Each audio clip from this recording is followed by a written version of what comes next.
All right, let's touch on crappie fishing here Yeah, this late in the fall. Where they're at, what you should be using for some bait right now. yeah. This year we're a little behind schedule, right? Water temps are just lingering where they shouldn't be, but we're still upper 40s, low 50s.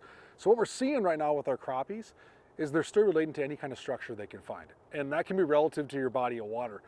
Where I'm fishing on like a Lake Minnetonka, they're looking for weeds, tips of weeds, most abrasive weed line they can find, milfoil, coontail. Now the weeds will die deeper, right, as we get into this fall period, transitioning to winter. But right now they're still kind of holding on to that flourishing green weed. That's where the bait is. That's where everything's going on. That's where the fun's at, and that's where the crappies are. But it's misleading because everybody is used to looking for crappies in just massive schools on their sonar. When they're sitting in and amongst those weeds and in those weed tips, they're not as easy to see. So a little bit of sweat equity comes into play. You got to cast for these fish to kind of figure out where they are, and then sample to make sure they're not your bluegills, but they're your crappies. So right now they're up holding in the weeds still because Yep. it's still so warm. But the next period they're going to slowly transition toward the basins. Yeah, so as ice anglers, right, we know a lot of our crappies push out into the basin. That's where they live, that's where they spend most of their winter life. Now they move in and out of shallow structure to feed. Some lakes keep their weed growth shallow. Then you might have a crappie bite shallow all winter long, but generally speaking, yeah, they're gonna find that deeper water. A lot of our lakes will flip. They get that thermocline, that turnover, where the cooler water shifts with the warm water. Well, the crappies will follow suit.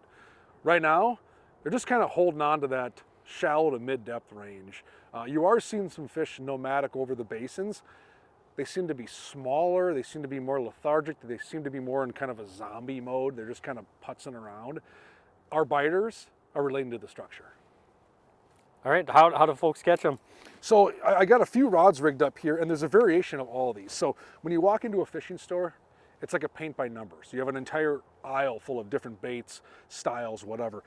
I'm going to show you that it's important to have two variations of color, a light color and a dark color, depending on the body of water, sunlight, all that kind of stuff. So I usually go after fish a lot of times this time of year without a bobber, without a float. And I'm fishing a jig head and some type of plastic tail. Now I like something that resembles a minnow, a moving bait, something to get a reaction out of them. This is a smaller profile jig head, but it looks small, but it's heavy because it's made out of tungsten. Tungsten's heavier than lead. You can get by with a 16th ounce, a 32nd ounce jig head, plastic tail. I'm just matching it up. A lot of times I'm a firm believer in profile and action before the exact color. So if this happens to be chartreuse, yellow, green, but you dance it right in front of that fish's face, they're gonna bite it. So something with a jig head, something I can adequately cast and pitch around, 7.5 foot rod, 4 or 5 pound test monofilament, a good reel that allows you to cast a long ways. That stuff's important. Now, the other approach is to go with something dark. That's where I have a minnow style jig head, a darker plastic. Again, so many variations of this, but I'm giving myself the best option for versatility. That minnow head allows me to swim the bait a little differently, so I'm gonna give it maybe a different look, different action, different profile. So I go with something light and something dark, and sometimes I just go back and forth between the two. Both of which, at this point, I'm not using a float. I'm pitching, I'm letting it sink. My reel is designed to pick up the slack, the rod is designed to do the work, and I'm looking for any absence of weight, because a crappie will come up, grab that bait, stall out, and usually swim away. Where a bluegill comes up and goes, rah, rah, rah. Crappie comes up, sucks it in, you wait a second, set the hook. Hopefully you have a crappie in the end of your line. And then the last but not least, I do want to talk about bobbers, because in this day and age, bobber technology has advanced a ton. We can see things, we can cast better. It's not the big red and white bobber that grandpa gave you when you were a kid. They still catch fish, not knocking it. So this is a through float. You can have a fixed float, but this float right here, it's actually called a rocket bobber because I can cast it a long ways. We got 25-mile-an-hour winds today. If I got to throw a bobber out in 25-mile-an-hour winds, good luck. I can add the appropriate weight. The jig's only a foot away from the bobber. I can cast this thing a long ways. That's important. Now this is a slip application. So now if I have to start putting the bait in front of a fish's face and I need to really focus on the strike zone, I want to fish a slip float. I can drop this down 6, 7, 8 feet right on top of those weed tips, and I can let that bait just kind of drift through the water column. Small little hair jig. I like hair jigs for a number of reasons. One, they'll just bite this some days.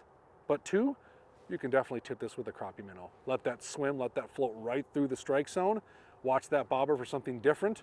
And guess what? It's probably a fish. Reel down, set the hook, and bring them home. So between these three, let's call them broad stroke setups, you really cover all the spectrums. And then from there, you can get creative on maybe a paddle tail, maybe a twister tail. Try something like that and have a lot of fun. And one bonus one that I'm going to throw at you because I think it's really cool, and it's a trick out of my arsenal. I always bring an ice fishing rod with me in fall because there's so many times those crappies will sit right under the boat, and there's no more efficient way to catch them than to drop an ice jig over the side of the boat with a little ice plastic and pluck them off, just like you're fishing through a hole in the ice. So even though we have all these long rods, open water rods, I've had many days in the boat the last couple of weeks where the angler that catches the most fish is sitting down with an ice fishing rod over the side of the boat. So just a little tip, if you want to try something different, bundle up, put your gloves on, stay warm, and still catch some fish. So I guess we could say that, so right now, because it's so warm, people fishing from shore could potentially catch some crappies, but probably in the next couple of weeks it'll get more difficult as a lot of those will move offshore. Yeah, I mean the shallow water panfish bite right now from the bank can be tough. Now you're probably going to pick off some bluegills. Bluegills are glutton for punishment. They're going to just be everywhere. The bluegills will probably be in any shallow water weeds, almost a definite. Crappies could be there. Now, on a lake like Minnetonka, as we've talked about it, let's talk about Waconia as well, right? Similar setup, milfoil, coontail. If you can find good, clean weeds up shallow, the fish will be there.